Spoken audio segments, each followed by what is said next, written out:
صورتحال جسم کے اندر ایک عضو ہے جسے تلی بھی کہا جاتا ہے۔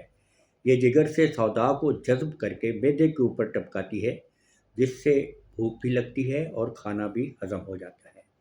حکیم جعلی نوس کا قول ہے کہ تلی جتنی بھی چھوٹی ہوگی اتنا ہی انسان کا جسم فربا، خوبصورت اور توانا ہوگا، اور اس کا کھانا بھی ہضم ہوگا اور جسم میں خون بھی بنے گا۔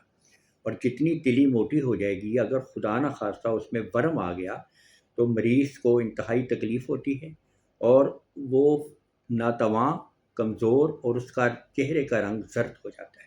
اسے کھانا بھی ہضم نہیں ہوتا اور وہ دن بدن کمزور ہوتا چلا جاتا ہے۔ تلی کے ورم کا ایک انتہائی آزمودہ اور بے نظیر نسخہ پیش کر رہا ہوں، جسے بنانا بھی آسان ہے۔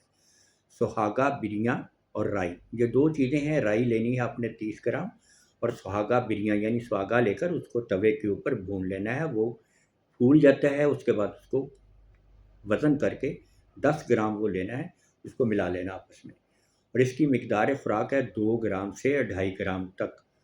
یہ صبح اور شام آپ نے مریض کو تازہ پانی کے ساتھ کھلانا ہے۔ انشاءاللہ اس کی تاثیر سے معدے اور جگر کو بھی فائدہ ہوگا اور تلی کا ورم بھی دور ہو جائے گا۔ کوئی بھی طبی مشورہ کرنا ہو تو میرا چینل سبسکرائب کریں، اور واٹس ایپ نمبر 0333421564 پر وائس میسیج کر کے اپنا مسئلہ بیان کریں۔